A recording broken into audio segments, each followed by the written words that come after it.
how to pick up. Never mind. Hey, don't get me started. I'll launch into some of these damn people. There you go. Because one of them's already pissed me off tonight. Some dude named Tommy. And we're live. We're live.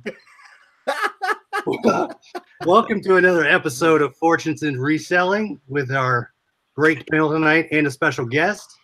We're going to talk about when to give up on reselling in the fourth quarter. What we're going to talk about is when do you focus on family versus reselling, or when do you buy and not buy as we get closer to Christmas, ship dates, etc.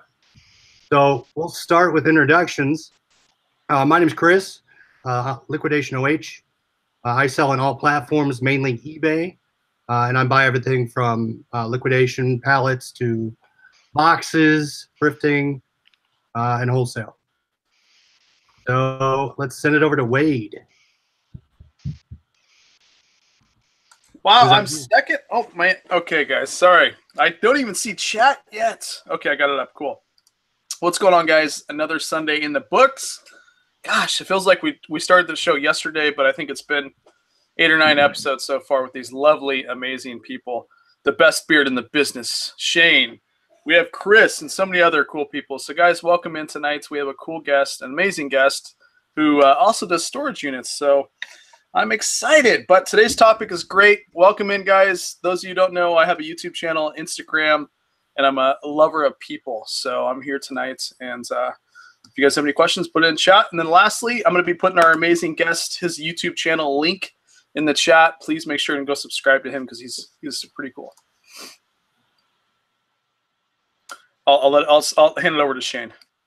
Hey everybody, I'm Shane, the Rising Grind Picker, and it's going to be an awesome show tonight. Our guest is really, really awesome. He's a full-time reseller, and it's going to be a great show. So definitely sub to his channel. It's in the chat, and so just hit those 3 little, just click on the link, and you can actually go ahead and sub to it. So yep, definitely. So I guess that's me, Scott the Bearded Picker. I got a little YouTube channel as well. I make videos on Amazon, eBay, Monopoly, whatever. Yeah, and just to piggyback on the guests, and everybody's welcome. And just remember, we have made a list, and this is the first person on the list we reached out to. We've got 2 more coming in the next 2 weeks. So we're going to start rotating in some of your suggestions, and everybody who answered, I think it was a 3 that they would come on the show. So we're starting to reach out. So hopefully, as the show progresses, you'll get some value by seeing new faces and new perspectives. And it doesn't matter if you've got 2 subs or 1 million subs. There's something to learn from the experience. So looking forward to meeting new folks on the show in the next few weeks. All right, and I'm John. I got a channel called Reseller Life. It's a new kind of startup channel. I just started it. I am a full-time reseller. I owned a thrift store for about 3.5 years. I was a firefighter before I went full-time reselling. Most of the selling that I do is on eBay, just starting up Amazon, and I do a lot of local stuff too. And he's not the Canadian Reseller Life. No, but they have a great channel, so definitely check them out. I sub to them. They got a great channel. Yeah, Wade has actually interviewed the other Reseller Life out there, so there's 2 channels there. So use the one in the links that we put up there to get to this gentleman's. But yeah, because I think I made a mistake of you're in the chat or something. I'm like, hey, he's Canadian. I'm like, I get a message back. Hey, I don't know where you got the Canadian part from. That was a Canadian couple. And I'm out here in Arizona too, Tucson, Arizona area.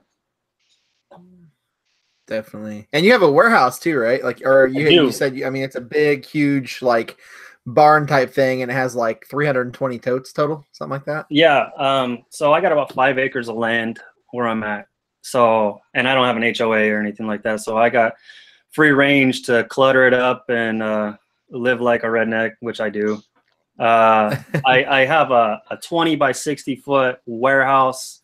If you looked at it, you wouldn't call it a warehouse. So more like a barn. It, it's not quite like Idaho Pickers setup or Idaho Hillbilly, I'm sorry. But somewhat similar. Do you mainly sell on eBay? Yeah. He's gonna break into Amazon, right? Like you're actually getting your account set up and stuff. Yes. It's actually been. Oh, I thought it was set up, and I've had some listings up there for a month and a half, and I was kind of getting discouraged. I just thought, like, well, Amazon ain't that great because I haven't made a single sale, and I know the stuff that I'm selling on there. I was taking stuff that would be a 24-hour sale for me on eBay and putting it on Amazon to kind of test the waters, and it wasn't working. We called them up. We figured it out. I didn't submit something I was supposed to submit, so they weren't even, my stuff wasn't even being viewed. So come Monday, it should be a go. And watch out on Amazon because they will tell you your stuff is active when it's not active. Because I was looking at my active inventory and it said active, but it wasn't. Nice. Yeah, I've heard of some people having that problem, especially when they ask for, like, sometimes they'll ask for bank statements and then they don't know that, and they won't do that as well. You know what I mean? That's exactly what I did. I didn't submit a bank statement and a picture ID. And they're very picky too. I think they want the ID and color. They want. They'll tell you they don't take debit cards. It's supposed to be a credit card on file, but you can get away with it. You might have to send it 2 or 3 times. I've heard of that happening as well. I had trouble with my business debit card because I have a debit card for my business and it to my bank account, and at like the 4th time it actually was accepted.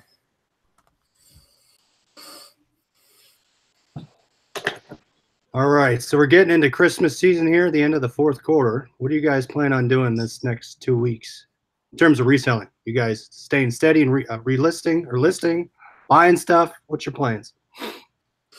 I think for me, it's I'm gonna try to do eBay a little bit more than what I am now because I'm not doing any.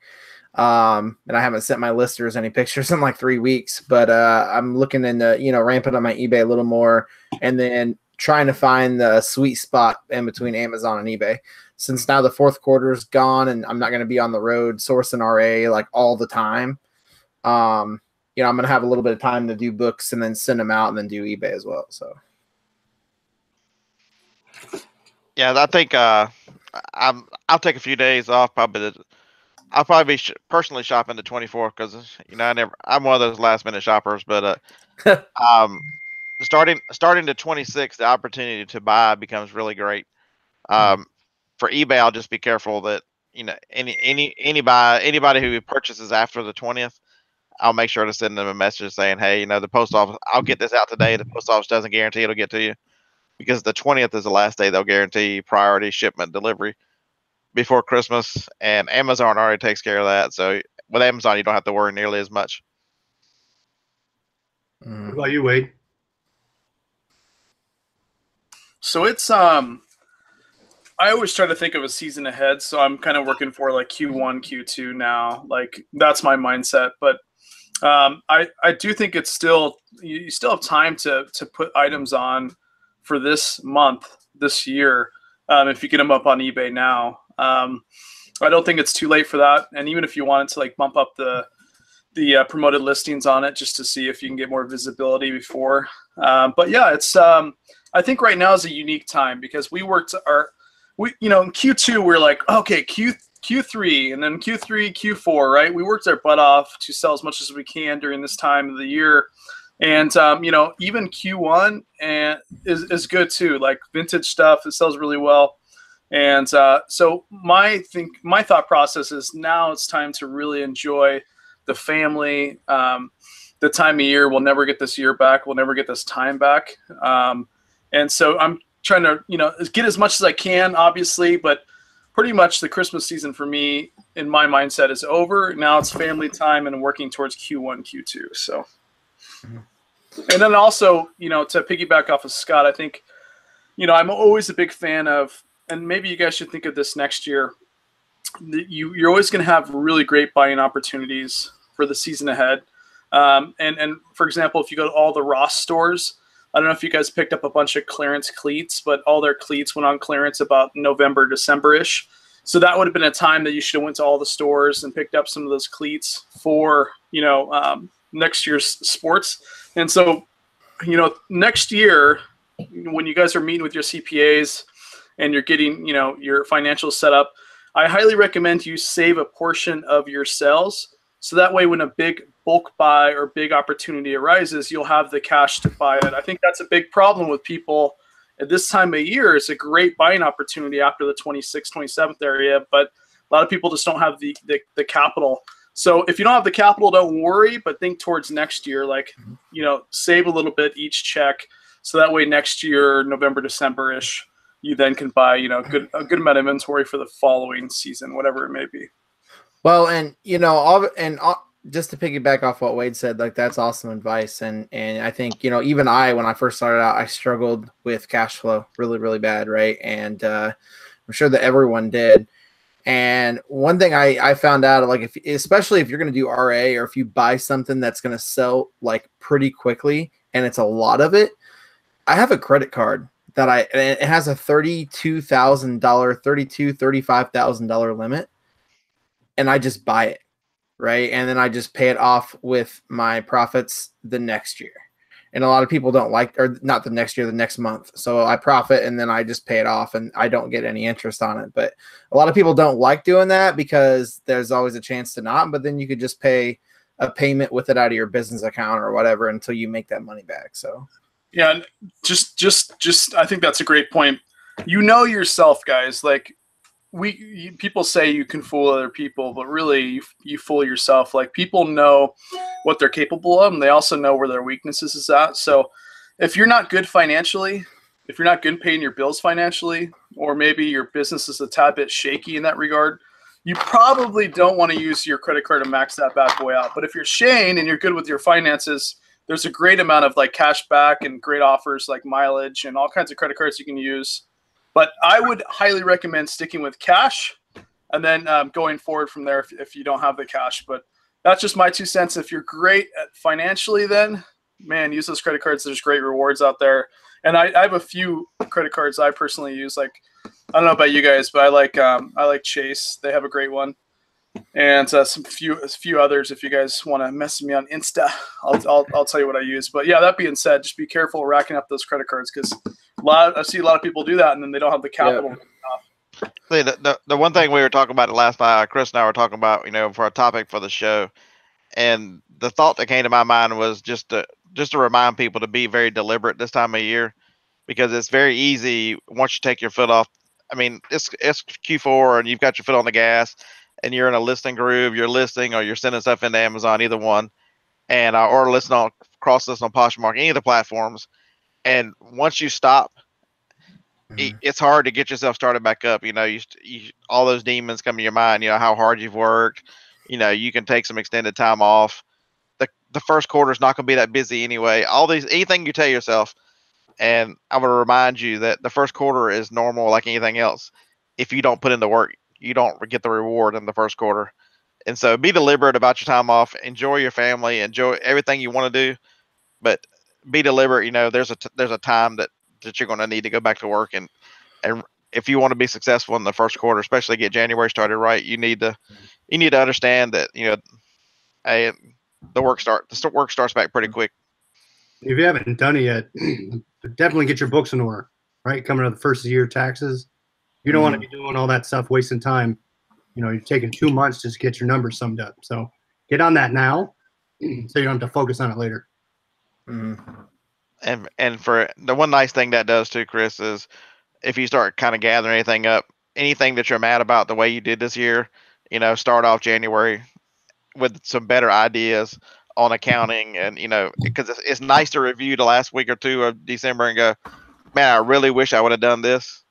When January starts 2019, that's really when you can make improvement for next year and better your accounting, better your thing. There's lots people think about New Year's resolutions and that kind of stuff. For your business, you should really have a nice checkup to understand what can you do different this year.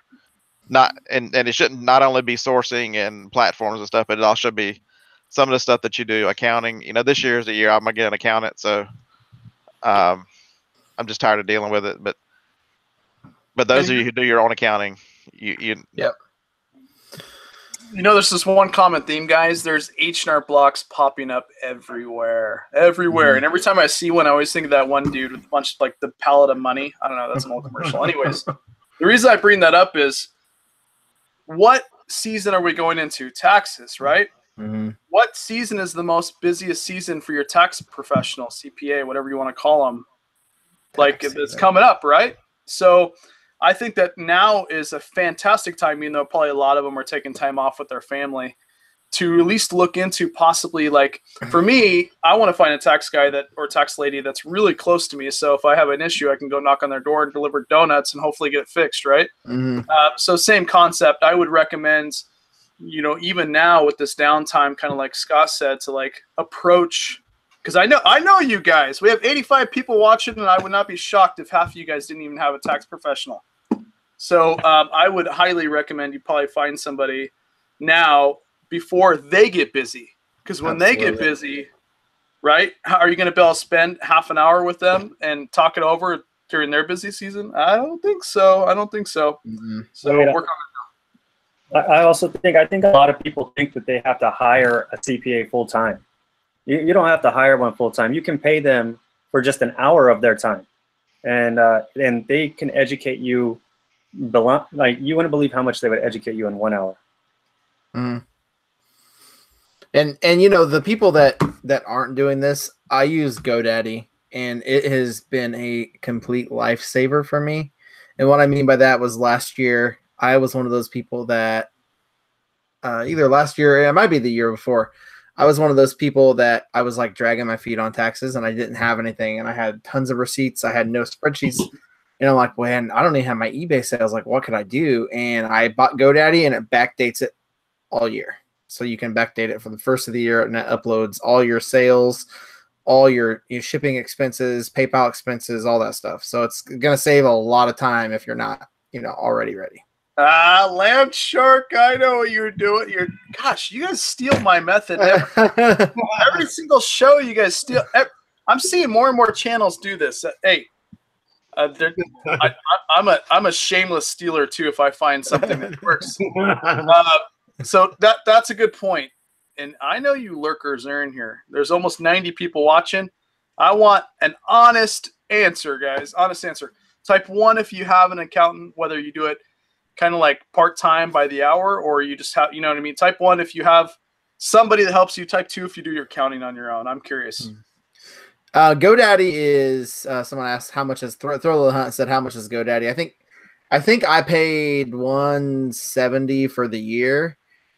Or maybe like $160, but I had a coupon code. So if you Google it, you can actually get a coupon code. And I think eBay has a coupon code for GoDaddy on the discounts page.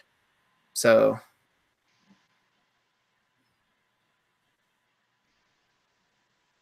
I'll split it down the middle. Man, Has anybody ever used the Mile HQ? Because I see a lot of that, prior to some of these videos. So I just wanted to kind of see if anybody has any experience with that one. Yeah, I use it all the time, actually. And so I don't exactly pay for it, because there's a paid version and there's a free version. I use the free version, which gives you I think 40 tracks a month. And I usually don't go over that. And it's actually good. You can get a report sent right to your email, and then you can just print the report out and use it for taxes and whatnot. Yeah, I use Everlance. It's very similar. Same type of program, just a different one. I don't know why I chose Everlance. Who knows? But if you're on a budget, it's great, because MileIQ has a free version. I'm sure Everlance probably has a free version too, right, Scott? It does. Yeah. What is that? I might drive more trips than you do. Way more. Yeah, way more trips. Way more trips. I'm trying to get the name of that app I used to use. Oh, Wave. Does anybody use Wave? If you guys don't do it's the app where you basically have your receipt, you just scan it and it uploads it. That's an amazing. If you guys need that, that's really cool. It's free. Oh wow. Yeah, you guys didn't know about that? Oh man, I didn't know about Wave at all. Let me show you over here, youngster. Just a picture. Yeah, go ahead and lock the screen on Moa over here. Let me show you guys. I don't know. Right. I don't know about technology. Yeah. All right. You can also do bookkeeping. That is a fee. However, it's free to get the app. And what you do is all you literally do is put your receipt on the table, It scans it, and then it calculates it for you guys. And this is an app. So a lot of people, it's like they have all these receipts, but you know, they have to manually enter it in, whatever your, you know, whatever your checks and balances is. But this is cool because you just literally scan it, and it will upload it to the app, and it lets you know everything. And you can even do personal, business, put little notes if you want. It scans everything, and it also categorizes it for you. Anybody use it in chat? No? Anyways, it's great.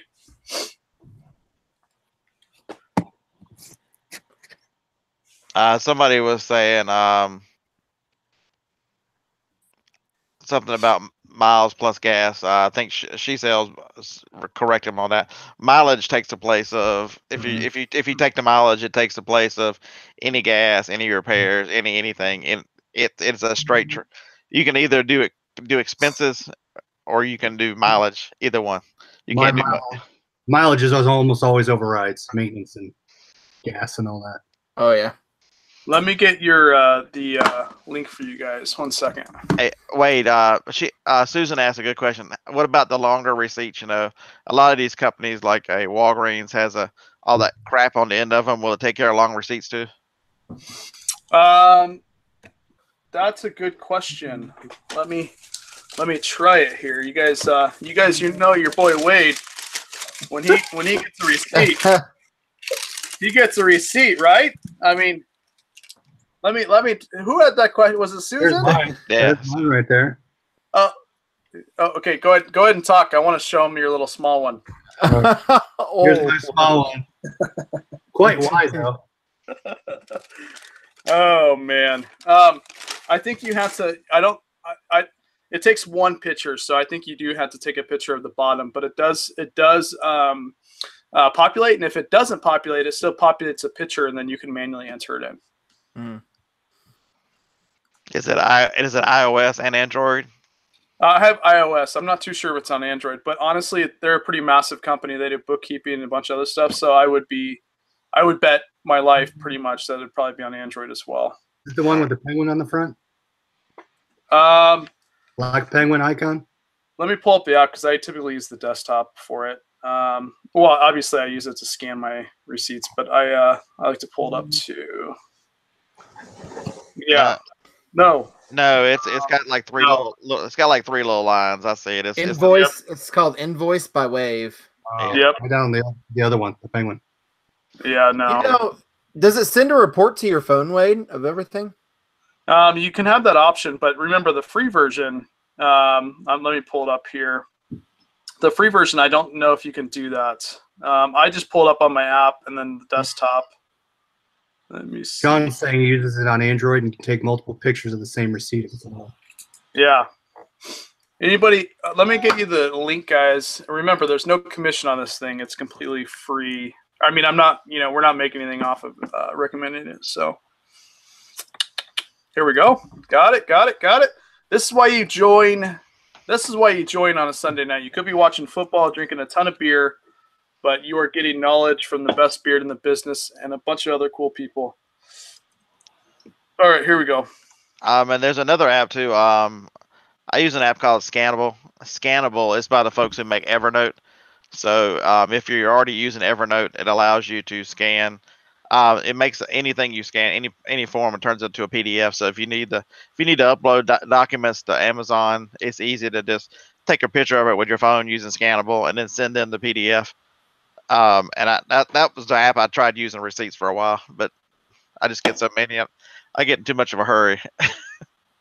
But Scannable works very well too. It ties to Evernote and puts files everything in Evernote for you.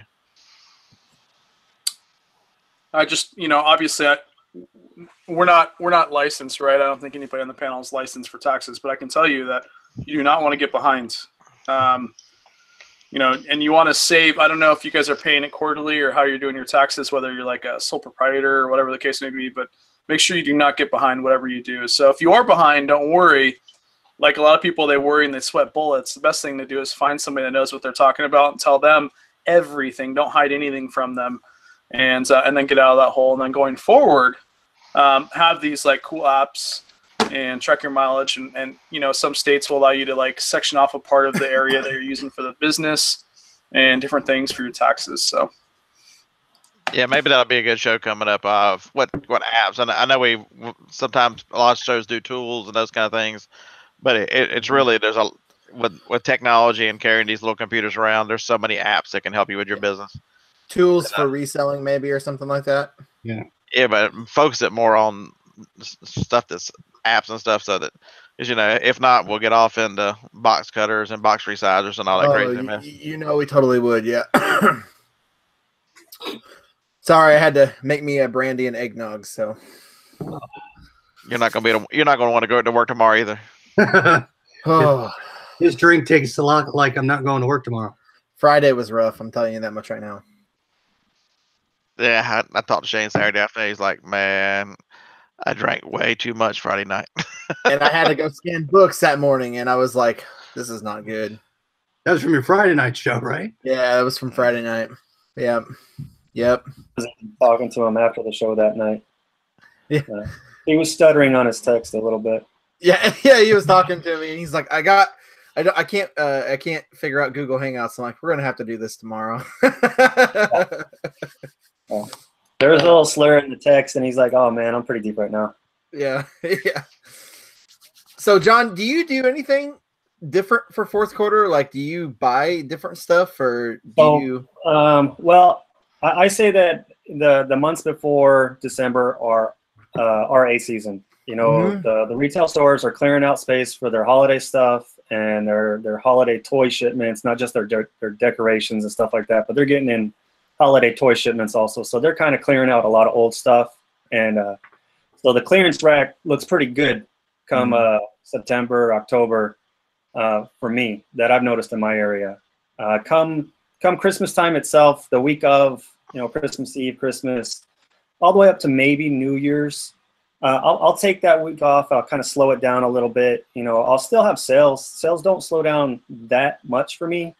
But right there, I jump right back into it because tax season is coming. Lots of people, there's lots of people that pay taxes, and there's lots of people that get a lot of money back. And a lot of times, those cases, the people that are getting the most back are careless spenders. So, I sell a lot of plastic junk and reused items. And my sales do really well in the first quarter. So I try not to slow down at all. I want to give a huge tip about after Christmas. So I did this last year. So Target, will discount all their Christmas stuff like 70 to 90% out of the gate. And I picked up 200 packets of tissue paper for about 5 cents to 10 cents a piece. And I use it for stuffing boxes and stuff. So, well, even blowing your nose. Yeah, blowing your nose. Even that, I mean, if you look at buying liquidation, you're getting a bunch of returns after Christmas, right? So look into, if you're looking at liquidation.com, go out there and check them out and just see what's out there. They're going to have a higher number of lots to pick from. So I'm hoping the price will come down on those. But give that a look. I was just looking back at my spreadsheet from January. And January tends to be the highest month for me. It trumps December just barely. Wow. Yeah. Yeah, last year my January was pretty good, pretty decent. A lot of clothing sales. Yeah. Plus, you got people that got Christmas money looking to spend it. So. Yep. Yeah, absolutely. Don't discount Amazon because a lot of people are giving gift cards are very, very popular, and so the one thing that you got to think about gift cards is these are gifts that are given to people. They don't have any money in them, so they will have a tendency to buy expensive items and things that they wouldn't ordinarily buy because it's almost treated as the same as the free spenders with their tax money they didn't earn.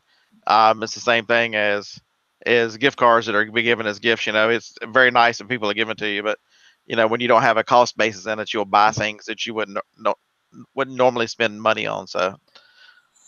Oh, and bringing that up, tax time is usually pretty good for me as well. Again, that check back looking to either reinvest in your business or buy more product. Yeah. I mean, well, in tax time, I mean, people are buying crazy stuff and spending money. And I usually sell a lot of like video games, collectibles, stuff you wouldn't normally sell, Q4 items, and they buy it pretty frequently during tax time. You know what I mean? My high-end liquidation electronic stuff flew through January and February. Mm-hmm. I think one thing too that a lot of people underestimate, and I do too, is like having the conversation with your business partner or even your spouse or wherever you're doing the business with, because sometimes like having or even a friend, or if you guys are in a tight-knit group talking with some like-minded people that resell, just to bounce like what you did the year before, because only you know how you can scale or how you can get better or even like make your processes better. But sometimes it doesn't ever get done if you never like say the words. You know what I mean? It's kind of like, you know, unfortunately, when people want a divorce, the first one who says it, once it's out in the air, then you're pretty much donezo, right? Bad analogy, but the same concept. You want to bring that out and say it, so that way you guys can have a conversation and like work on whatever you think you can do better. Especially like considering we're pretty much, you know, mid-December, you know, another half a month and boom, it's a new year. So having that conversation, like even if it's with your spouse and she doesn't resell, but you're doing it out of your house, maybe you guys can work together to find more area for your merchandise or just a better process to do things. So just an idea. Or just get more organized, right? Take that time to organize your inventory where you count it, right? Count your multiples. Make sure you don't sell stuff you don't have. So you heard it here first. If you need a divorce for Christmas, go ahead and do that now. Hey, you can tell him. Wade said to go ahead and ask for that divorce right now. You can quote him on that. Hey, guys, I want to say something. I've been dying to say it all show, and whoever gets this will get a small gift from me and a little hint. It's going to wash your animal. But what I want to say, I'm going to say it only once, and you guys need to get it, okay? Life is good. It's a t-shirt. Let's see if somebody gets it. Life is good, and you get a dog washer sent to me. Just message me on Insta. You got to sign it, Wade. Wait. Before I get a lot of hate in chat, I want to show Bearded Picker something. You know, I bought these things for $1, obviously, right? And he's not going to believe me, so I'm gonna show him right now. Did you sell some cell phone cases? No, he sold some Star Wars cases. No. Oh crap! I'm gonna. Okay, I can do this. I don't want to have to show the buyers, but all right. I'm gonna show you something. You guys ready? What is today? The 16th? Mm-hmm. It is. All right. Wow, this is really hard to do on a cell phone. All right, ready? Plus, you've got to have it plugged in because it's almost dead. You see that? You see that image right there? Ah, look who sold a dog washer. Yeah. $4 profit, guys. I'm getting rid of them. All right, who was first? Real quick. This is derailing the title of this show, but let's see who is first. Who gets a free dog washer? And you get a dog washer, and you get a dog washer, and well, Wade's looking at that. Landshark Picker brought up a good point. For the weeks, the 2-3 weeks or week to 3 weeks after Christmas, definitely hit up the thrifts and yard sales even, because they're clearing out space for all the new stuff. They're getting rid of all the old stuff. That's just, and the retail as well. January is heavy clearance for not just the Christmas stuff, but there will be lots of merchandise that they thought they were going to sell during the season that they just need gone. And go off Scott, is I guarantee you Walmart will have very heavy clearance this year, because while chasing those Monopoly games, me and Scott found out that they bought extra because Toys R Us closed, and they still have tons of stuff. Remember, if they can't get rid of it during December, which you can pretty much get rid of everything and anything, of course they want to get rid of it in January. Mm-hmm. And just a reminder, I think we talked about on another show somewhere. I'm on so many shows, it's hard to remember. This time of year, with everything selling, if you've got some mistakes laying around that you really want to get rid of, December is a good time to clear out some dog washer mistakes and stuff like that. Mm-hmm. Even dog washers are selling in December. So, but just to be serious, though, you can clear out a lot of stuff right now. So if you've got a choice of inventory, which is inventory is really good and will sell anytime, versus stuff that you might have a better chance of getting now or holding it again, that might kind of look at your inventory and think, well, I'll list these first because I've still got a few days where I can get rid of them. Wade, do you have your phone cases listed? Oh, well, supposedly the prices are going up and not down, which is very, very, very, very good sign. No, I'm staring at every single one now. I've only sold one since I bought them. So, what phone model is it for? Like 4 or 5? No, 6s and 7s. So it's not even that. Not nice. Even that. Yeah, but they're collecting like a lot of dust up there. Unfortunately, that's all I think about. And then when I think about them, I automatically think of Scott. And the fact that only one has sold in like 5 months. So that'd be awesome to send Scott just like a spring-loaded box full of phone cases. When he opens it, his spring shoots them everywhere. Yeah, well, one show I'm gonna be like, okay, you get a dog washer or you get a random Star Wars case. Which is it? Which is it? All right, so I have a question for our guest here. Jesus, this show is about this amazing man who sells full time, who obviously does not have HOA, and I'm extremely jealous of that fact. It is nice. I have one blade of grass an extra inch, and they're giving me a fine, it seems like. I've been there. To pay for a playground or something. Anyways, so how do you resell full-time with 4 kiddos at the house? How do I explain this? It's it's not that scheduled. You just jump on opportunities. I stay up late. There's a small window in between. So my boys, they go to kinder, and they go at a later time than our daughter. Our daughter goes at 7. They go at 10:45, and they all get home at the same time. So there's 3 different bus stops that I got to go to because our bus stop is a mile away. So I just nitpick the opportunities that I have. I stay up late. My sourcing method is do it when you got it. I go to Walmart and there's a Goodwill buy. I'm making a stop. I'm stopping by the clearance. Weekends, I'll thrift. I do a lot of, I try to get bigger, bulkier stuff. I don't do as many storage lockers as I used to when I owned my thrift store. But I do like the auction surplus and any surpluses you have locally. There's a website that is auction surplus, I think it's called, and it's a government surplus, and you can pick up things in bulk through like your schools and like the DMV and stuff like that.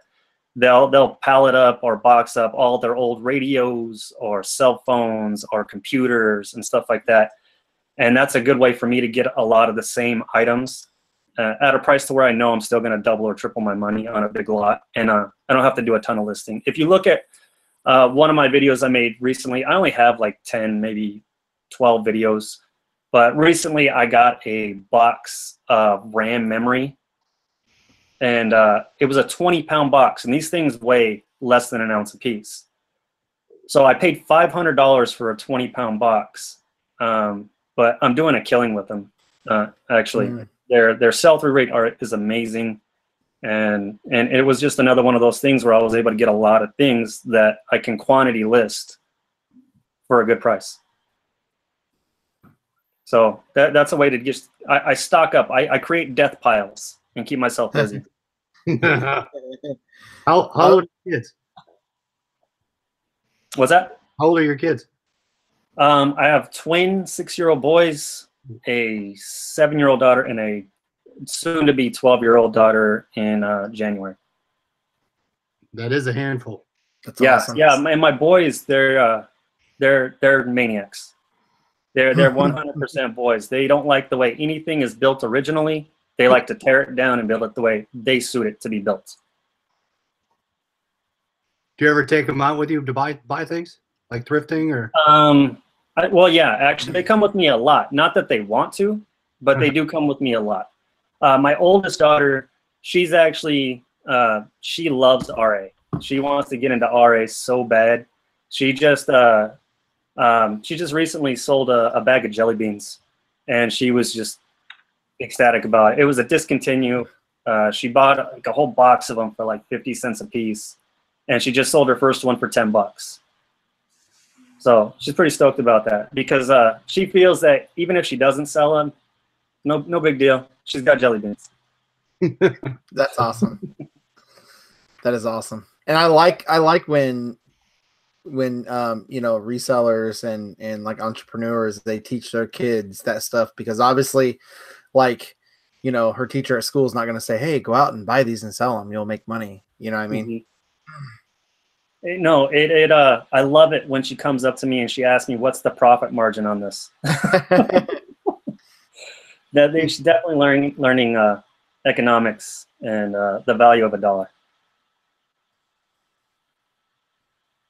Yeah, it can really set kids up for much better lives because to believe the idea that you've got to have everything new, we have become such a disposable society. Everything is, you're convinced that's last year's model. This one is so much better that you're spend your hard-earned money for very little return on the next year. It is a rat race that you can do if you can teach kids to avoid and at least temper and understand. They're much better off. Mm-hmm. Thinking outside the box, not looking at just what's on the shelf will sell. So, to Scott's point, model numbers most likely still sell. I mean, I have old NHL jerseys, the old Reebok. I was surprised they're selling as quickly as they do. So, yeah, think outside the box. Every time I see Chris on the live stream, he's always got a different shirt or sweatshirt, or like that mannequin is extremely well dressed. Have you guys noticed that? Every single show, it's a different one. It's funny. It's good though, because it shows that you're listening. That's awesome. Right. Everybody is now. Who dresses the mannequin? Is it you or the wife that dresses? No, I'm joking. Depends what time of day. So I'm quickly realizing that you've got to I think one thing for me that I struggled with is there's a lot of fluff in reselling when you're full time. And when you go from part-time to full-time, you've got kind of like that lag period. Like you're still drunk off having a job, and now you're full-time, so you've got to kind of get your bearings. And I think what happens is there's a lot of fluff. There's a lot of stuff you do that it helps, but it doesn't necessarily equate to like helping you because it's not listing or sourcing. A lot of stuff in between that I had to cut out. So I guess my thing is like, I don't see much of a difference between December and the new year per se. And I think that, especially doing a lot of storage units, you get a plethora of just all kinds of stuff, right? So you have just a variety of just everything. But that being said, I think really figure out what did you do this year that was necessarily a time killer that you can eliminate for next year? For me, it was personal, cutting out a little less TV. And then also business wise, there was stuff that I was doing, that wasn't necessarily like the best, bang for my buck in terms of time. So I'm going to sit down this year too and kind of figure out what did I do this year that ate up a lot more of my time that I could have spent doing something that's happened more productive. Right. Yeah, I'm just going to start the year off trying to figure out why life has thrown such a curveball, and then I'll figure it out on the other side. There you go. There you go. And are you guys? I thought of what we can send Scott for Christmas because I want to get him a gift. Right? He's got Joe Dirt for a wig. He's got I don't even know what you say for the other one, but I am gonna get Bearded Picker an amazing head of hair for next year, guys. You'll see. Those lights you can put in your beard for Christmas. I got it. I got ornaments. You want? I'm sitting here playing with them on the desk. Well, Beard ornaments. There's a picture somewhere. I need to pull it out. I took it last year when I had all these things in there. I don't know. Awesome. I don't know if it looks like Christmas or if it looks like I'm some kind of drunk pirate. Glitter beard, says Chibs. Yeah, I still been thinking about that. But how hard is it going to be to get out? Probably pretty hard. You might be wearing glitter for a couple weeks in your beard. All right, these things are irritating. What happened to the Trump flag? You can see it right down the corner. I just put it up there just for kicks and giggles on our Friday night show. Just because Shane and I, our Friday night show, we just do whatever.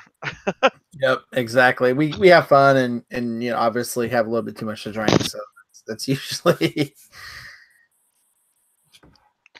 Yeah, and Harlan mentions a good point. Curveballs in life are rough. You know, he had a big curveball in his personal life as well last year. So just understand that you're. I keep telling people this is it's a reseller. Especially if you're full time. It's a lifestyle. You know, built in your personal life into this business so it doesn't overrun it. It's great to have all this time to do whatever you need to do, but at the end of the day, you can't forget your loved ones around you and why you're doing what you. Remember the why in this business. It'll take you a long ways if you understand why am I doing this? Why? And it's not. It can't be money. Money will run out. It can't be doing it for others. There's got to be an underlying reason of what pushes you and drives you as a reseller.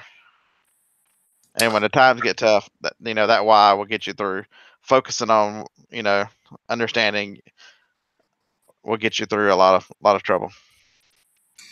I think that the last little and Scott reminded me of this is like forgive yourself. And the reason I say that is everybody or a good portion of people say, well, I'm not where I want to be.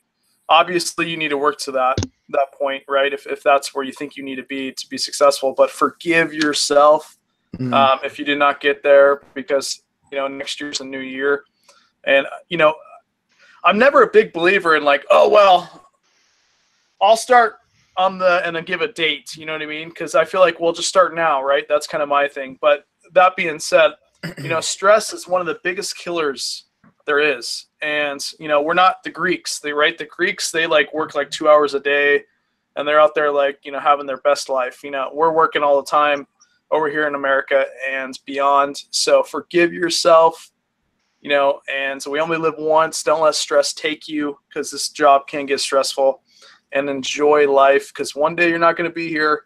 Time flies. I can't believe my little guy is getting teeth now, and he's soon going to start walking and running around the house, and I'll have 2 of those little rascals throwing my inventory everywhere.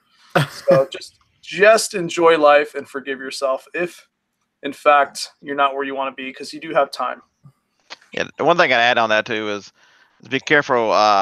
Set your own goals, your own realistic expectations of yourself and your business. You can't compare yourself to others, because you can never duplicate the situation. The responsibilities, the setup, the opportunities, and everything is completely different. So you can take ideas from folks. You can understand, hey, that's a great way. Let me see if I can incorporate this into my business.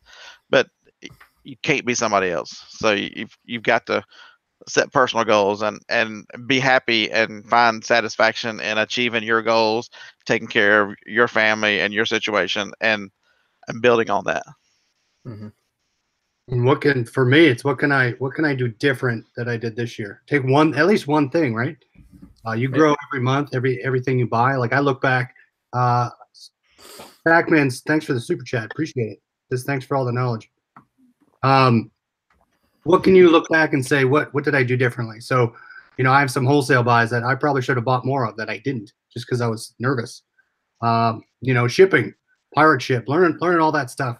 How can I incorporate that next year and increase my profit line? We're getting a lot of people that joined late. Do you mind giving us an amazing 30-second bio on you again, my man, so that you can know who this amazing chef, firefighter, and full-time reseller with 4 kids. Can you do that for me? I appreciate that. My channel is a work in progress.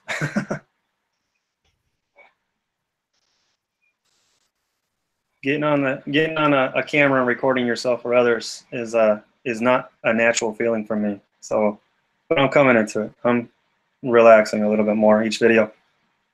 It's tough at first, guys, but go subscribe. He's got amazing stuff already. So I put the link in chat. And let that be a lesson to everyone. There's so many people in the chat. We see a lot of names and people talking about first of the year. They're gonna do different things with their YouTube channel and they want to get in front of a camera.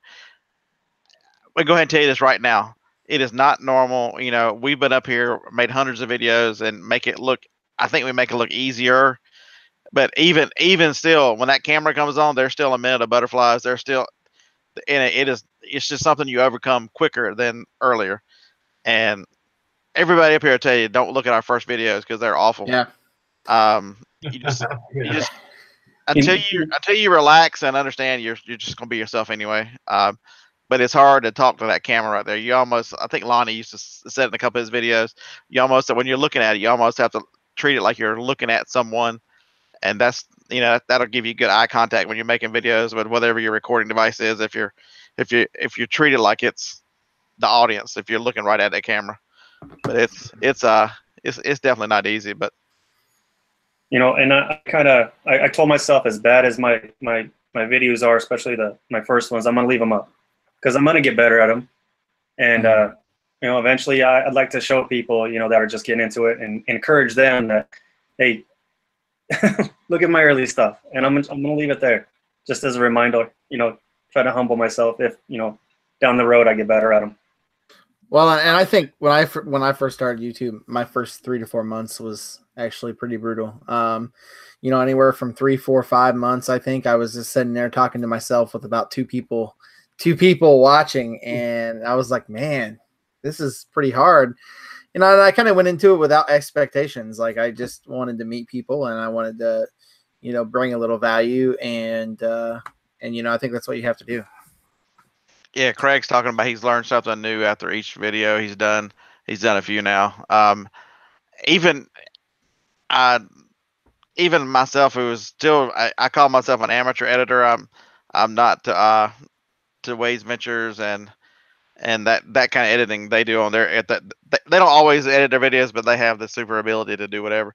And like this on this video today, I was like, man, how many times did I say I went through and cut out every damn one of them. I went out and cut and I erased all of them. I'm like, that's absolutely amazing that I finally made a video without saying and that's because I went and cut every damn one of them out. You want to know what happened, Scott? I got a comment yesterday on my storage unit video, and this guy's like, yeah, I took a shot every time you or your mom said wow, and I ended up in the hospital. Yeah, I saw that with the drinking game. I saw that. Yeah, he's playing a drinking game with the words I say. Here's the thing, guys. I ended up in the hospital. I don't know why. We have 100 people watching. I don't know. You guys don't get crap from me. Like, I'm just the I'm just like the relief, the comedy relief up here, and I love you guys for that. You'd be proud if we did have a troll. Yeah. We first of all, guys, you better hit the thumbs up button for that. That took me a lot to admit that. Okay. All right. So here's the thing. Knowledge does not necessarily discriminate. And the reason I bring that up is you know, people that have one person following them on YouTube, or they have 30,000 people following them on YouTube. The knowledge or the expertise or like the ways of doing things or just the overall, like, you know, good content could come from somebody that has one person following them or 30,000 or more following them. So I highly recommend, you know, just like, you know, health doesn't discriminate, you know, knowledge is the same way. So that's why I love having guests on our, you know, obviously this is the first time we've had a guest, but we have a list, right? And I love having people on here because at the end of the day, you guys can get just as much for them as you can, you know, us. So anyways, I just wanted to make sure that you guys are aware, starting a YouTube channel, having the subscriber count means nothing. It truly means nothing, because as long as you're one, you just try to be yourself, which is hard because I think when you first want to create, my first video that I ever took, I don't know if I'm exaggerating or not here, but probably 20 or more takes on this video. And then finally I said, screw it. I'm just going to do it. And whether people like me, they like me, or they don't, you know? I think two things. Once you get that mindset, like, you know, you just want to be yourself. Because after 20 takes, you're like, I can be doing something better with my time at this point, right? So anyways, enough rambling. If you have, you know, don't look at necessarily the subscriber count based on if the person knows something or not. And that being said, go start social media, go start YouTube channels. Doors open. You meet so many amazing people. I can probably go to every single state and find 10 people that I can sleep on their couch if Ashley kicks me out of the house. So that's a win-win right there, right? She Make it said happen. More like 100 takes. Yeah, make it happen, okay? See, the one thing I would tell you is cut yourself a break. When you're doing this, it's not going to be perfect. Everybody will tell you the same thing. So at the beginning, if you understand that and you just be yourself, it's not going to be perfect. And try to deliver value and bring value to people. There's a if you Gary Vee talks about a lot about giving value without any expectation of return. That eventually it will come back, and it's that kind of, if you have that kind of attitude where it's not all about you, it's just you're making content, whatever it is about. Today I made the video was not about reselling. I was just having a good time laughing at the Monopoly game that's gone crazy on my channel, and read all the cards on it, just for kicks and giggles. I'm like, I'm gonna do a video today that's not anything, and I was telling these guys, I think last night, I'm like, yeah, I'm gonna make one tomorrow that's no reselling. It's just gonna be for fun. See what happens. I mean, if you think about just the community alone, the reseller community on YouTube is great. I mean, you have all the people that we talk to all the time, and then I think I've learned a ton more just from the people commenting on videos, reaching out to me. Like someone commented a video of mine. I was showing my beer stein that I sold, and he was saying, hey, if it's a stein versus a mug, I had no idea. So that community out there is pretty deep. I mean, look at Chris. Like, literally, there's not one beautiful man that has the best skin in all the business, right? And he can put on makeup in front of you guys. I mean, that's saying something. We're gonna do it when we do the live show. I'm gonna do a makeup video. So, I mean, there's no shame in that, because honestly, you want to. The fact of the matter is you can be that open with your audience is incredible. I let people know I eat in the shower, right? And my best ideas happen when I'm in the shower. It has nothing to do with the shower. It's just downtime for me, right? But I admitted that live to you guys. So as weird as it is, it's really humbling. And you meet so many cool people. You become friends with so many amazing people. And I think that this goes hand in hand with the title today. Because, now that things are winding down and you're eating your turkey dinner with your stuffing around the big table with your family, you then can think, well, how can I better my business? And one way to do that is networking. And one way to do that is to join social media. And if you guys, you lurkers in there, because there's only like 30 of you guys talking. I know there's people listening right now that are not commenting.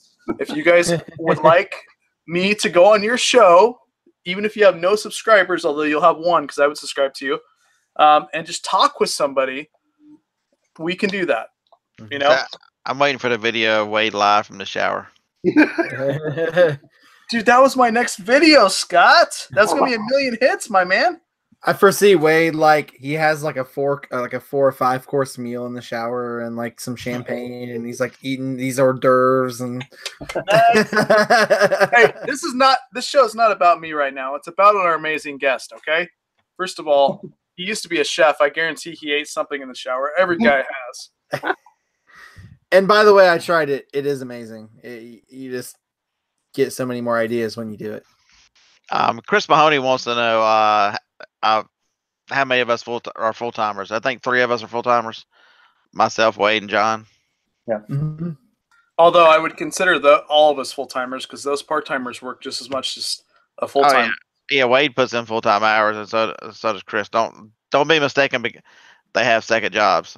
This is, even though it's a side hustle that has as many hours as a full time job. So, well, and you got to think. I mean, to do this more, I actually took to resell more and to focus more on reselling. I took about a 40, I would say close to $40,000 pay cut. Ooh. So, when you take that much of a pay cut, you got to make it up somewhere, right? You know what I mean? Not to mention you hated that job. I hated it so bad. It was insane. Hated it so bad. Yeah, if life's too short if you're not happy, I spent a lot of years in restaurants, and I'm needlessly scared to walk away because of a steady check. Now, I don't suggest everybody do like I do and just have no plan and just say screw it. Mm-hmm. That's generally not the best plan. I ain't worked out, but there was a lot of robbing Peter to pay Paul to pay bills to get through the first few months. Well, and for me, like, you know, when I quit, when I downgraded jobs and actually took a less job, I mean, I had paid off my car 2 years early. I had like did a bunch of stuff to actually make those steps.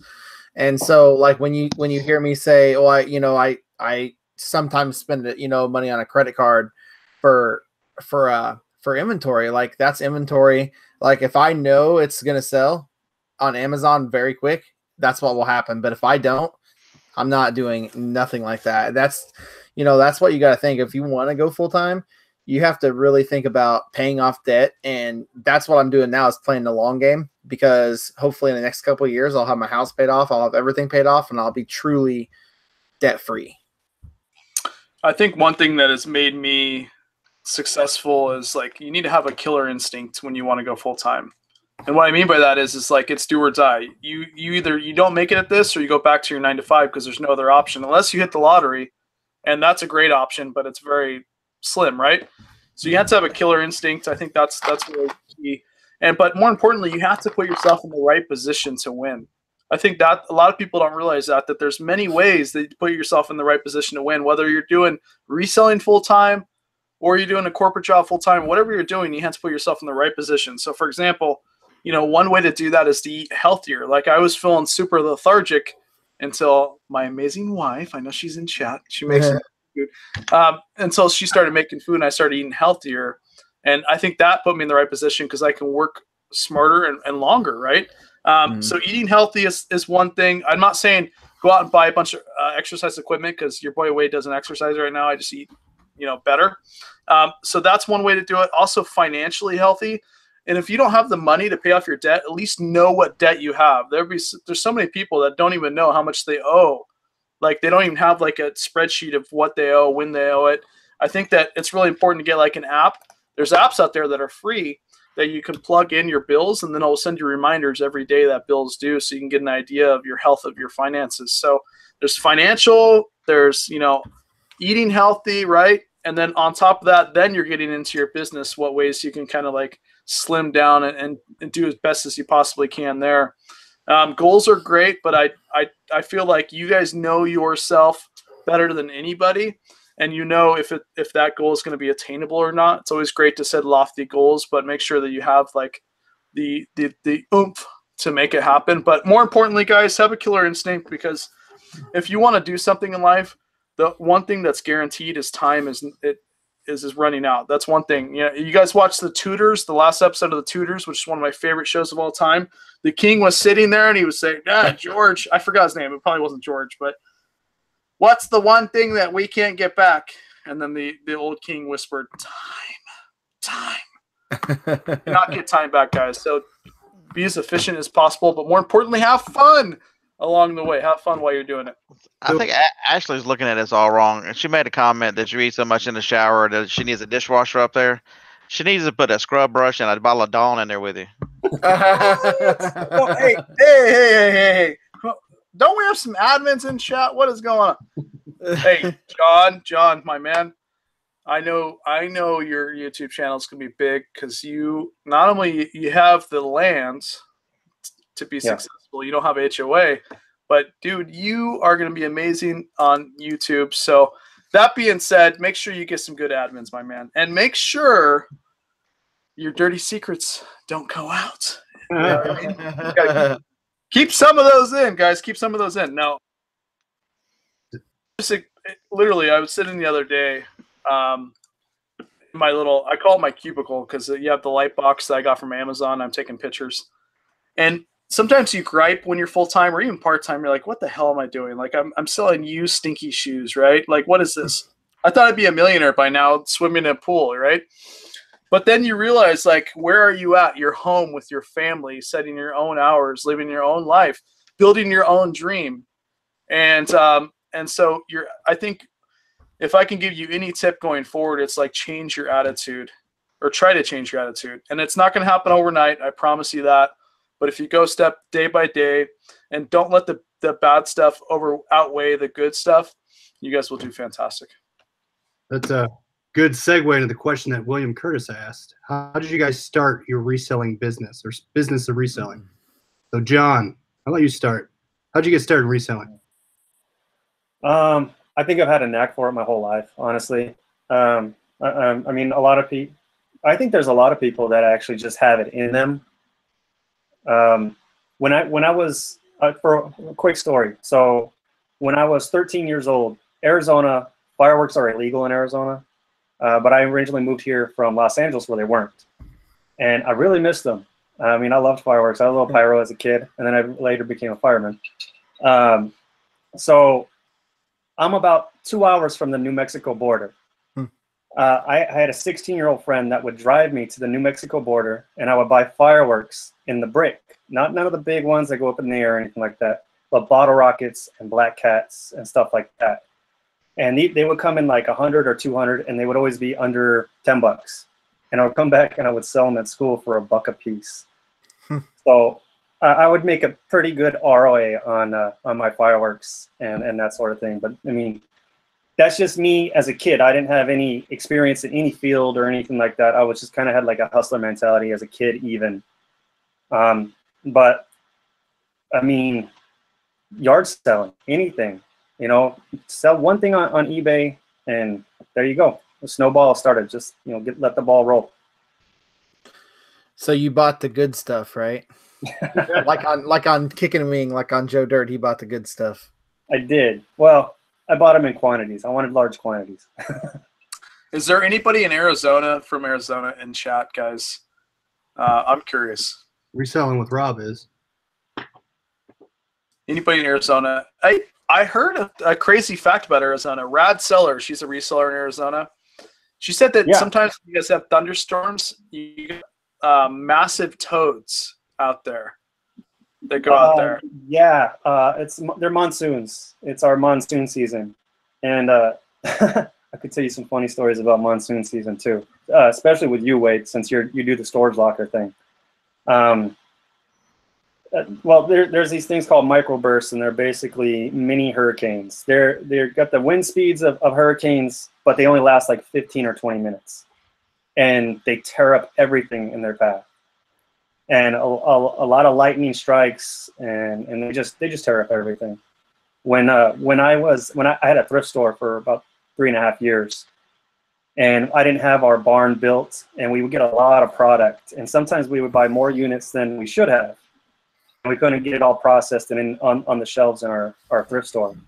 So we build these things called cocoons during monsoon season, and we would just lay down a bunch of pallets, stack all the boxes and totes on top of them, you know, kind of like a Jenga game or whatever. And we would get like a 20 by 60 foot tarp and like wrap it up and try to put bungee cords around it and that sort of thing when we knew a monsoon rain was coming. We didn't always do a great job at it. And my wife is like 100 pounds, and seeing her out there during a monsoon storm, holding on the edge of one of these huge tarps that could cover our house, she's barely holding it down while I'm trying to strap it over. Oh, it was a good time. Big storms, though. Yeah, they're really big storms. Can you hopefully nobody eats those toads, but maybe they do. But do you can you give me like a few things that you learned owning a brick and mortar? I mean, you're a rare bird out there, right? Everybody sells online. A lot of people have brick and mortar, and you're a unicorn. So tell me what things did you learn owning a store? I could make this show very long with that one, but I'll try to keep it short. Firstly, there's certain types of brick and mortar thrift stores that thrive, I think, and those are typically the ones that are getting donated goods and free help. So keep that in mind when you see some of these thrift stores doing really well. You know, is everything donated? Is it like run by a church? Is all their help free? And typically they have more help than they actually need. You know, some of these churches, everyone's volunteering. They got to wait for shifts. We had paid employees and we paid for all of our product through storage lockers. And we were a buy-sell trade. So we had kind of like how Pete does. We had some stuff coming through the front door also.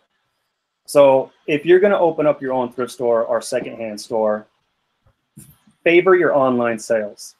Open up a small portion of the building for your walk-ins and keep a larger part of your building kind of as a back room for shipping, processing, listing, inventory, and that sort of thing. Because it's not that the world is going there, it's already there. People shop online. The margins that we would get in comparison to selling something in our store to what we would get for it on eBay was ridiculous. You know,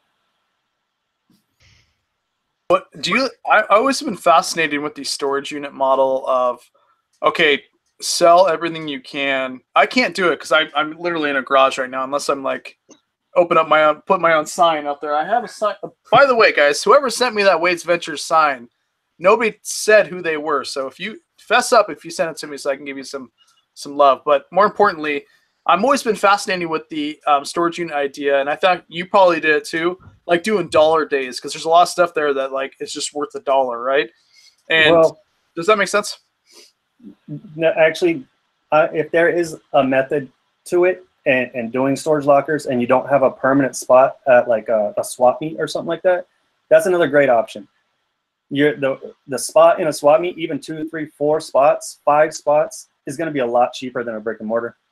And it doesn't take much to enclose a spot at a swap meet or a fleet market.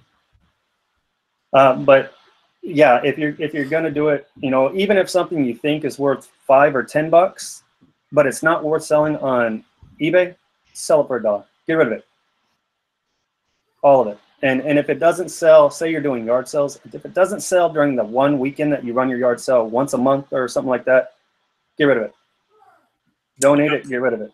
Pete said that he would, if he can do it all over again, he wouldn't have done a brick and mortar. He would have done probably just like a warehouse, you know, kind of like how you said.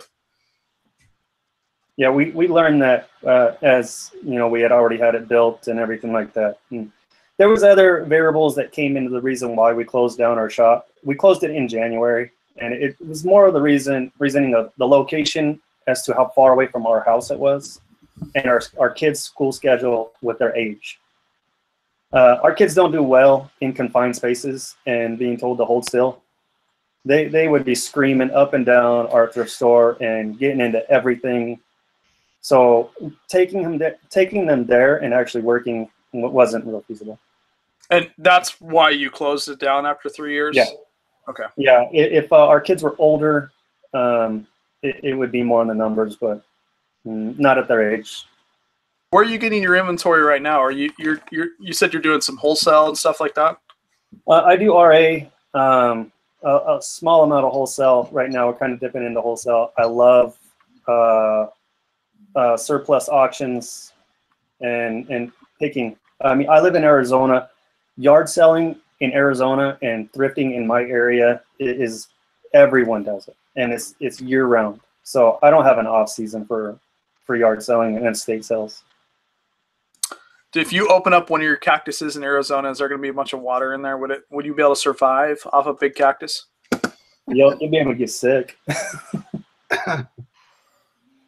It's not Chris true. is laughing, but what happens, right? I'm curious. They got massive cactuses over there. Yeah, we got the saguaro cactus, which is only native to Arizona and some parts of Mexico, and they're giant. They're huge, and you can only drink very, very small amounts of water in them, and it's a lot of work to get to it because those things are it's like a tree stump, and the water in there, you can only drink so much before you get sick.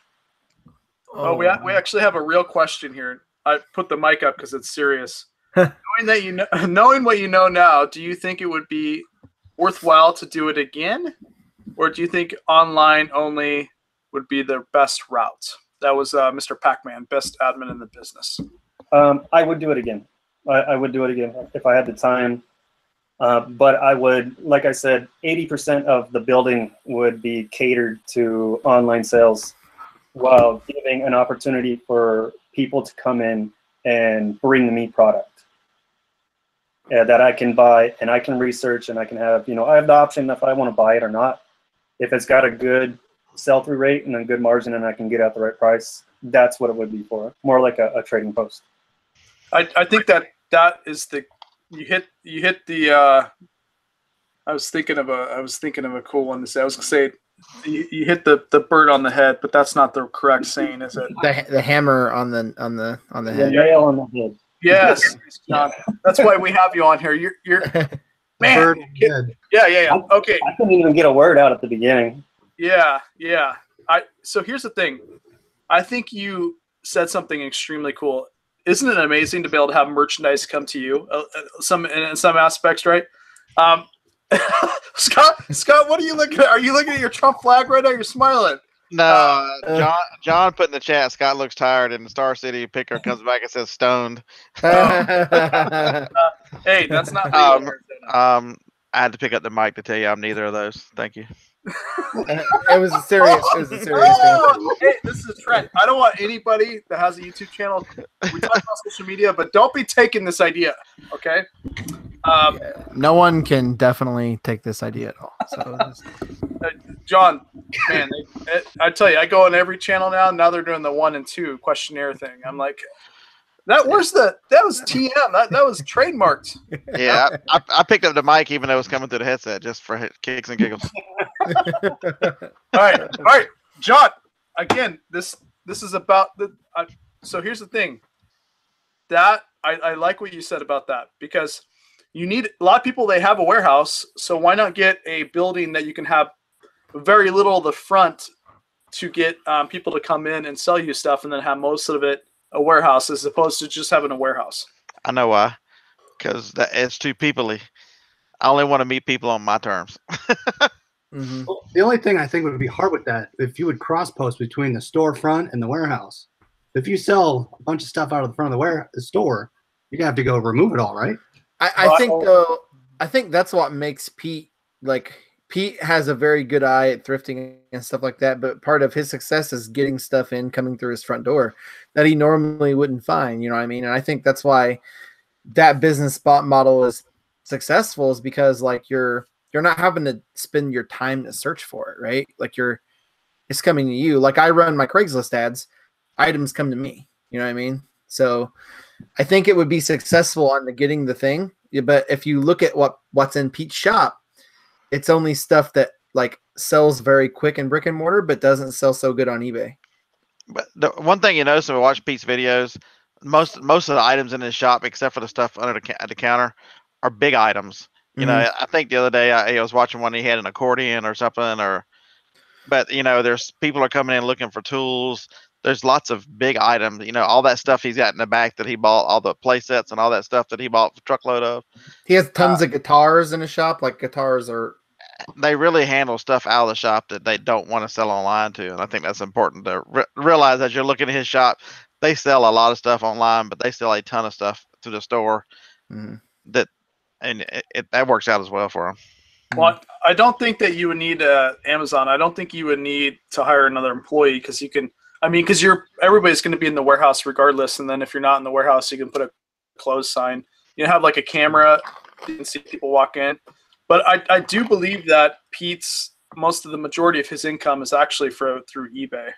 Yeah. You know, but again, though, he's getting, you know, he gives. I mean, people are, who knows where people are stuff at, right?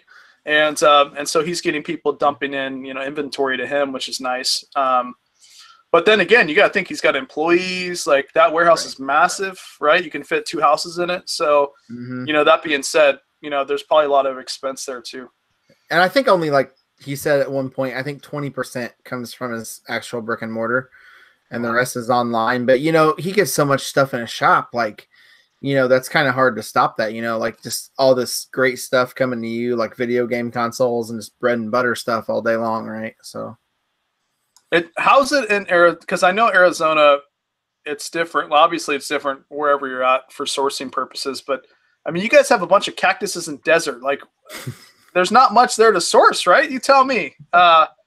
It seems like in Oregon, I can go anywhere and I can find something, right? So you're probably in a major city, and but where are you at? I'm in the sticks, honestly. I'm in a small town south of Tucson, Arizona, called Cerrita, which is like, I think it's Spanish for Saguaro. But just like anywhere else, we have cookie cutter communities. You know, we have subdivisions and that sort of thing. You know, it's not all just, you know, out in the West. People aren't riding horses. Well, at least not that many. Yeah, I do remember the big cactus when I drove out to ASD and back. There were, that was the first thing. I'm like, damn it, I'm out west. I want to see a cactus in the real out in the live. And then all of a sudden you hit New Mexico, they're every freaking where. Yeah, you better not run out of gas though. I drove like through there all the way to Florida from California, and like there's some stretches there that like, at least for me, I didn't remember any gas. There was like nothing out there. You know, it was like Wild Wild West. I was expecting like, you know, a movie production or something, you know, like Cowboys and Indians. Yeah, John, you might want to reach out to Reselling with Rob. He's in the chat. He said he's only like 20 miles from you. That might be somebody you can, you know, locally bounce ideas off of and kind of do stuff. He lives very close to you. To be straight with everybody, my wife is running the chat for me, but she thinks for me most of the time anyways. So, yeah, Rob, we'll meet up if you want. Yeah, we'll touch base. Now, I wanted to ask this question, one last question to you guys in chat, because do you guys share? Is anybody in chat share a warehouse space with another reseller that's not in your business, but you guys like are friends or something, and you share part of a warehouse? I'm curious to see if anybody shares a warehouse with another reseller to kind of cut cost. That's something I wanted to ask on one show. So if you guys share a warehouse, let me know. So what about if you have multiple personalities? Does that count? You're already doing that, Scott. No, hey, you are the same every single day. You're the same. So I don't know. I'm curious though if anybody shares a warehouse, because you know, maybe you got like a buddy that sells on eBay too, and you're like, hey, let's split the cost of this warehouse, and you know, you can use the bathroom and I can use the bathroom, and you know, life would be great, right? Life's great. Life's good. Well, I think in my area, like, it depends what area you're in. Like in my area, the buildings are so cheap. I mean, you're looking at like for a building downtown to make into a warehouse, maybe 29 to 34,000.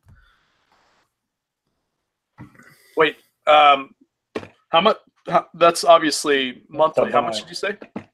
You're looking at like 29 to 34,000 to buy it. Oh, to buy it! Wow. Yeah, I was actually going to go look at a one about 10 minutes from my house, and it was a corner store. It had 900 square feet retail, which I probably wouldn't have used the retail, but it had 2,000 square feet and offices and stuff up above, and so it sold for $33,000. What? Yeah, you can't find that here in Portland, Oregon. Like literally, I was actually seriously debating on getting a warehouse right up the street close to my house, because again, it's really convenient. You know, John, you can probably say the same thing. You've got like a nice chunk of land, but you know, if I want to come in here in my boxers and list, I can, right? You got to jump in your car and go to your warehouse and actually work if you're in a warehouse. So, but yeah, I had to put on clothes just to do this live show. yeah. But that's the thing though, is the warehouse up here, you know, what is it? 1,400 square foot. It's nice. It's got a bay you can open up and one bathroom. And I was looking at about $1,500 a month, you know, and it's like at one point, do you look like a hoarder and have a bunch of stuff in your garage, or do you want to pay that and get a warehouse? I don't know. Well, and you know, if I would have bought that $33,000 building, I mean, you're looking at about 10% would be your monthly payment. So you're looking at about $310 to $340 a month. Wait, I will let you know too. Like, even if you had a warehouse, your house is probably still going to be a mess. Stuff everywhere, because we did it, and the ease of working from your living room to working, even with my situation, I have buildings all over my property. Walking out my front door to walk 10 feet next to my house, I don't want to do it. So I still pile stuff in my living room. I got a deal at, we're next to the University of Arizona, and I was able to get 200 of their old yearbooks, brand new, old stock from the early 80s all the way up to the early 90s, when they had like some good basketball players like Steve Kerr's in these yearbooks, Sean Elliott, Kenny Lofton. They're great yearbooks. I got 200 of them for 50 cents a piece. Wow. So they're in my kitchen, and they've been in my kitchen for I don't know how many months now, My wife asked me, you know, are they going to stay in here forever? Until they sell. Where is this amazing wife? She holds down a tarp. She allows books to be in there for months on end. Man, you got to keep her. You got to keep her, John. You got to keep. She's in chat probably too.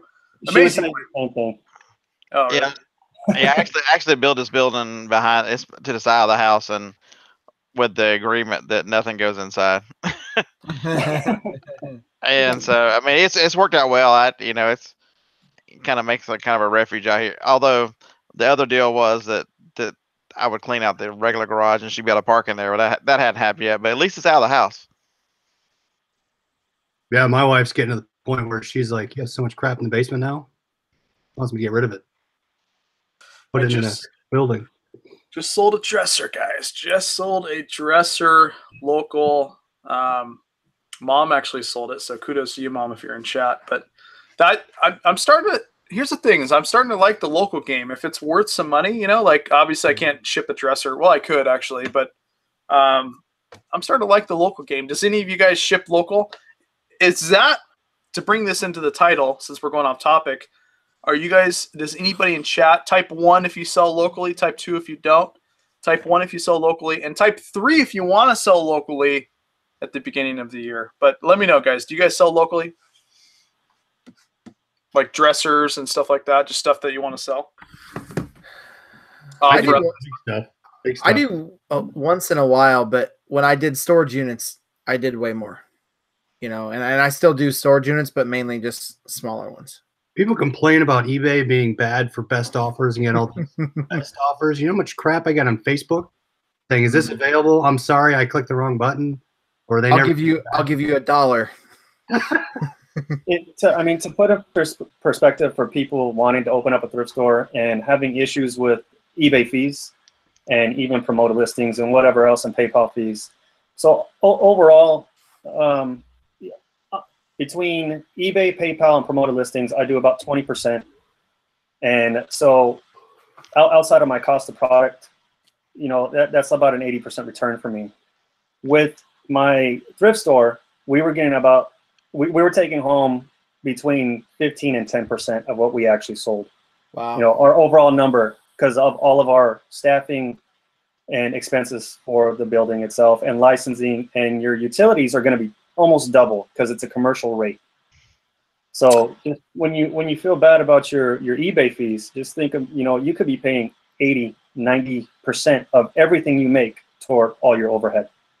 And the beautiful thing obviously online is you already have millions and millions of, not obviously millions and millions of people looking at your products, but the availability of people shopping on the platform, which is cool. The marketing is amazing. Do you, John, you've got 4 amazing kids and a really cool wife, right? So how do you feel about doing local sales and having them come to your house to sell the item? What do you guys do? Some people meet them somewhere, but what if it's a big item? Do you sell locally? We do sell locally. As much as I don't really like people at the house or the property, because we are kind of secluded. It's just kind of how you move those things. I'm not going to load up a dresser typically to meet somebody or try to meet up with somebody who, unfortunately, in a lot of cases, is going to flake on you and not show up. And I just rescheduled my schedule, which is a busy schedule, to meet up with this person to make, you know, $50 on a dresser. I could be making and doing a lot better online, you know, just listing stuff. So it depends on the item and what I'm going to make off of it and what it is. You got to feel out your the person you're on the other end with too. Do you mind giving us like a day in the life of John? Like what time do you wake up? Like what do you have certain days that you source? Like if I was in your shoes, what would happen? Obviously, what would happen, because you're full time now. So.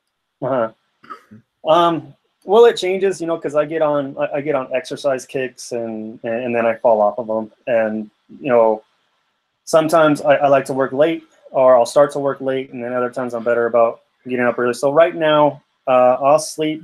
I'll typically work until about 1 or 2 o'clock in the morning. doing listings because the kids are all asleep by about 9:30ish. So that gives me about a 4-hour block to list.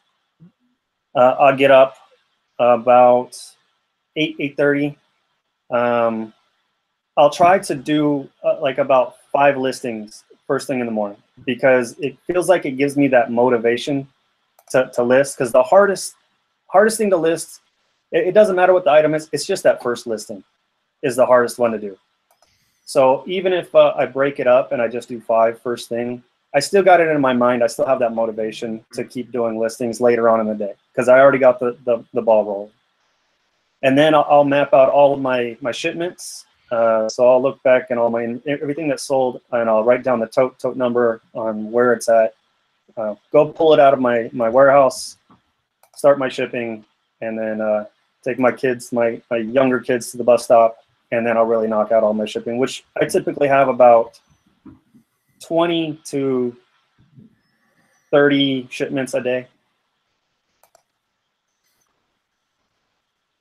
And then after that, kids, and yeah, back to listing toward the end of the night. I source when I can. Yeah, I was. How many items are you on? Do you have on eBay currently? Right now, we're probably between 4,000 and 4,500 individual listings. Wait, how many do you have on eBay? I have 2,900 items, but I have 2,500 unique items. So I've just got some multiple quantities. You know, it's here's the thing is I love eBay, but it's sometimes tough to scale when you're a 1 or 2 man show because, you know, you're putting, especially with storage units, you're putting these unique items on there. It's not multiple quantities. It's always something different. And then sometimes too, you're battling, do I do clothes because I can fit, you know, 35 items in a bin, or do I do hard goods, but it takes up more room and I don't have a warehouse and I don't have this 5-acre beautiful land with a bunch of big cactuses that I can put stuff on. So it's kind of tough. So that's why come January, one of my goals, you know, after family time is to you know, see if Scott, Mr. Beer Picker, will hold my hands and help me with Amazon more. So You're on your own. What? What about you, Chris? How many items do you got, my man? I think right now I have 1265. So that's where I've been trying to your point of scalability, right? You know, I can find gems all day at the thrift store, get onesie twosie items, but I mean, shoot, I have piles here to get listed. I've been trying to do more, and that's what I'm going to do next year, is get more into scaling up with multi-quantity listings. So all my jerseys I've been buying, the content I'm working through now, I just got a whole lot of camo codes. So that has been helping me a ton, is getting those multi-item quantities. I think that's the most unorganized background I've seen from you so far. Well, those are already all listed. I just need to hang them up.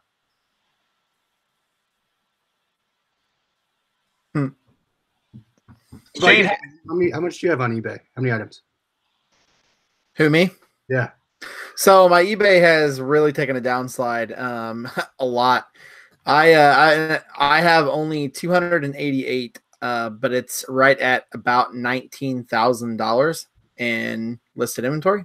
Bubble mailers. A lot. Some of them are bubble mailers, correct. So yeah, I don't have as much on eBay. I was just cranking them out and then I let it sell down. I haven't listed in 3 weeks. I haven't listed a single item. I haven't sent my listers any pictures in 3 weeks, and that's just because I've been hitting Amazon super hard. And if you look at my Amazon, like I'm at like 370 or no 380, yeah, pretty close to 380, 390 active listings, and I sold 240 in the last 30 days. So that's, you know, in a month's time, that's, you know, pretty close to closing in on 600, 700 items. Well, sometimes it's like, you know, I was talking with Scott, I think what, 2 days ago or something, and I was like, darn, I only sold $412 on eBay. Although John, our guest, is really good luck because I've been crushing it right now, printing money over here. Hey, But you guys are doing the same for me. I think Hey. we've had about 600 in sales since this started. Hey, Nice. we all know where we're going to party. Make sure you have the good stuff over there, John. Make sure you have the good stuff, man. And I don't want any of that cactus water, okay? But anyways, I was talking with Scott, and he was like, yeah, I sold, I don't know, I can't remember how much he sold, but it was more than me, and he doesn't even put effort into eBay as much as Amazon. So, Hey, my employee does eBay. Thanks. I don't know where he is right now, but last night he didn't even show up to work till 11:30. Hey, but he knocked him out though. My 20-year-old is list on his time when he's not in school. So let's see. I've got 682 listings on eBay. Amazon, because of the time, RA is my main focus right now. It was eBay for about the last 6 months, but life, I need time back.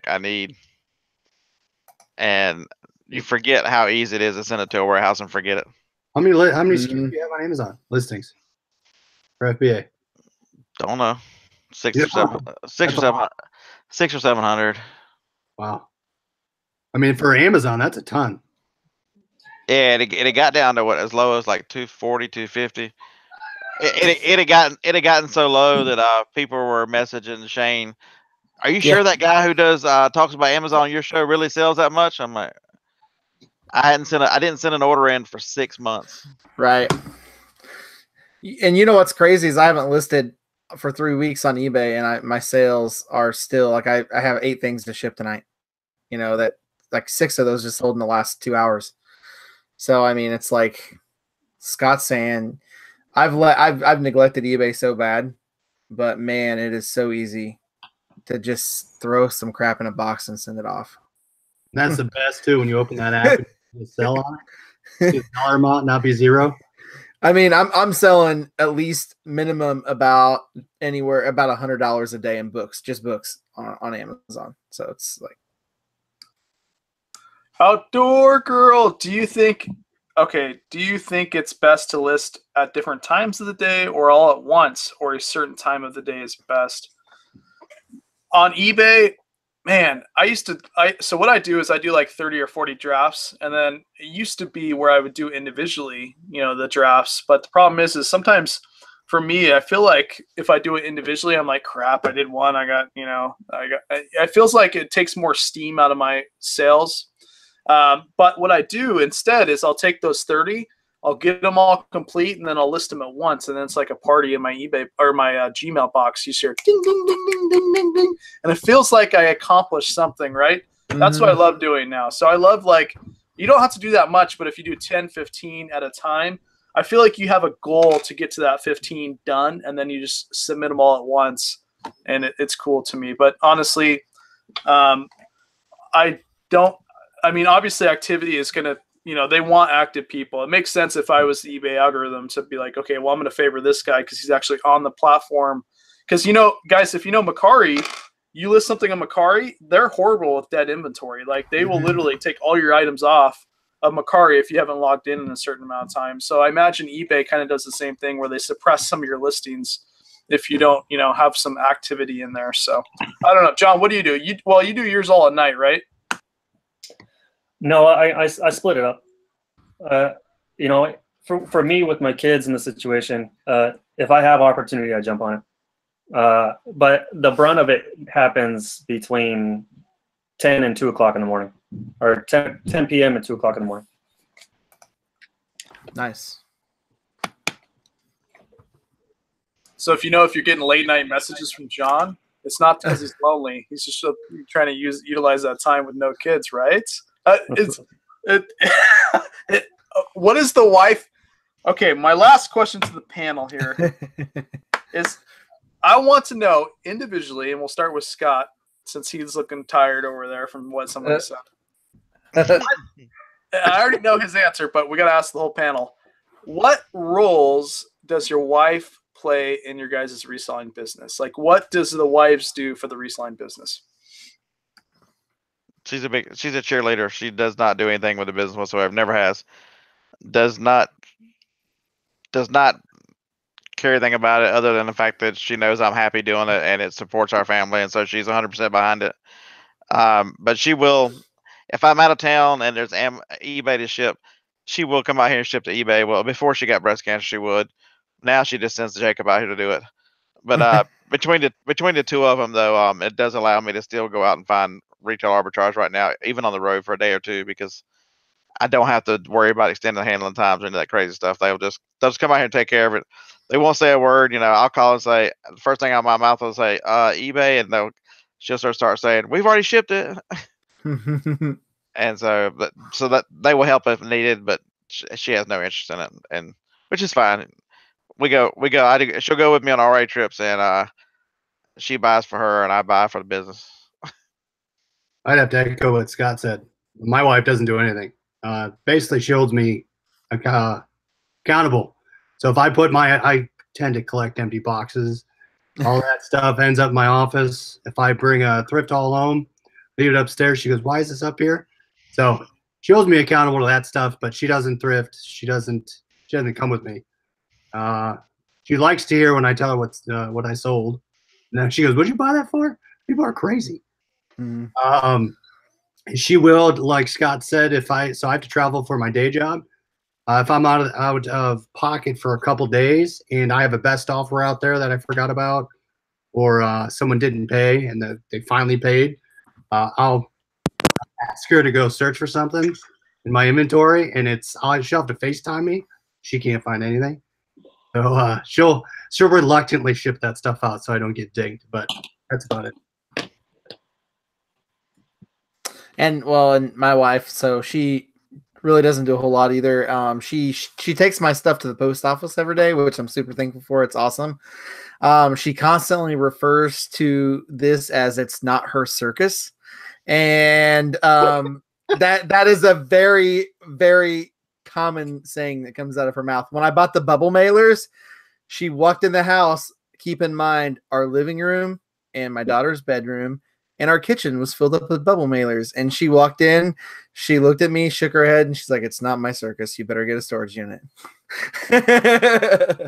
So, yeah. Yeah, she's really funny, too, because Shay and I'll be doing something, and she's like, are you talking to your work wife again? And she's like, are you guys dating? I said, yeah, we started a couple months ago. But, And Joni has a similar sense of humor. It's amazing how when everybody starts talking, all of our situations are similar. Well, and you know what's crazy is I was talking to John today before the show. We were testing the Hangouts. He used to live in the town 20 minutes I grew up from. No. I visited. I've been there before. Well, visited. Visited. Yeah. But yeah, so he knows where that's at, and I was like, that's crazy. But it is a very, very small town. Like the odds of me being there were pretty slim. Yeah. Yeah. Tony, my work wife is getting jacked for Christmas. Oh man, I'm not getting anything for Christmas. Not even like a ring or anything. I was thinking a Monopoly game at least. Yeah. He's got his own. I have two still. He's got his own. I got my own. Yeah. All right, wait. What about you? What's your wife do? Whoa! It was John's turn next. Oh, sorry. My wife, she's a nurse, but she's helped out immensely with the store when we opened it, and she still helps out quite a bit with the things at home, mostly shipping, because that's kind of the only thing that she doesn't really mind doing, because it's just kind of, I work a lot. I mean, to have 4,000, 4,500 listings is kind of a low number for our store. Typically, it's at about the 7,000 to 8,000 mark. So I work a lot. So when I'm doing my shipping, she comes in, and it's just kind of quality time for us. She likes to hang out and help me out there. She won't list, though. She hates listing. You have an anchor store, John, do you, or no? Yeah. Which, if anybody's getting to that number, that like 3,500 to 4,000 number, or between 3,500 and 5,000, I don't recommend anybody opening an anchor store. Open up 2 premiums because the benefits aren't that great. Having the special number, the concierge number, that is really nice. I'll probably go back to 2 premium stores or 3 premium stores because it's cheaper. You can open up to 4 or 5 before you're even paying the $300 a month for an anchor. And they don't really cut you that big of a break. You're not getting, except for the initial listing fees. Man, seriously, eBay, if you're watching this, which I know you are, you got somebody in here watching. It's a lurker. Yeah. You lurker, eBay. I know you're in here. Anyways, yeah, they're probably still mad at my return video, so we're probably not gonna get anywhere. I got to be nice because I do want to possibly. I would love to speak at eBay Open some year, but so here's the thing. I wish that how on Amazon Instagram you can toggle at the top from personal to business, like within accounts. You know what I mean? Like you can toggle from like your personal account to your business, or personal to like another personal, or business to personal, or whatever. I wish you can do that with eBay, because eBay, I want to open like another store on top of what I already have, but then I've got to carry around more phones. I guess unless I, obviously I can use digits with. Well, no, I can't even do that because it's an app. So right now I'm using my desktop because I have a second account, but I wish there was a way you can do it on the same phone. Like, is there a way? I don't know, because I don't want to have to monitor multiple eBay accounts from multiple phones. The apps. Couldn't you sign in on your Chrome browser and then be signed in on the app on 2 different accounts? I guess you can do that, yeah. Or you can log in, log out from the same account. I guess you can do that. John, what do you do? Do you have multiple eBay accounts? We do, and multiple computers and cell phones. It's just easier. So you have 2 cell phones then, probably, right? It's just easier. It's I mean, we did it, switching back and forth for a while, but you tend to kind of neglect one. So we just have different electronics to manage them. Okay. Do you find like a benefit of having 2 accounts? Do you feel like if one account is not getting the viewership that you would do? And then also, I was wondering if you do promoted listings too, but that was a whole nother topic. Just because you have so many listings, but do you have like do you feel that like having 2 accounts is worth it? Yeah, definitely. I do. Like for us, or for me personally, I just I do more wholesale and RA on one, and I do free shipping on that. So I have a better grasp of what the shipping is going to cost and what my numbers are on that one. And the other one is more one-offs and used goods and stuff like that. And that's the account that I typically show on the videos that I make. There's one of the critters right here. Want to say hi? Okay, go. I want to give you a hug. Okay, one hug. Boom! We're gonna get 1 million views, guys. Kids and animals, seriously. That's. I appreciate the information, John, because it I get that question a lot. Right now I use the desktop and my computer, but it's just a pain. Boom! Another sale. Dang! I should have this phone on ringing. You guys can hear the cha-chinging. But anyways, I'd hate to see you have to keep up with 2 phones and keep them both charged. That'd be terrible. Wade would have 2 dead phones. They would both be dead. I can't tell you how many times we'll be going out and doing something, hang out, and Wade's like, it's gonna take me a few minutes because my phone's only got 5% left. Right, guys, my phone's on 10%. I can't talk long. It's called working, guys. When I take pictures, I'm listing like 1 million items a day on eBay. Ashley, if you're listening, Ashley, get that man a camera for Christmas. Damn. and a phone charger. Yeah. Well, that was my segue to what my wife does, and she does everything, guys. You really think that I run the eBay business, but it's actually Ashley. She does everything. She's amazing. And you're just a pretty face for the camera. Is that it? Yeah. Well, that, and I'm the only one with the wife in the chat. So. My wife's lurking. Oh, okay. Okay, yeah. Okay, well, we're in the same boat, but anyways, yeah. So I wait until your two wives get in chat, then I'll ask you guys that question.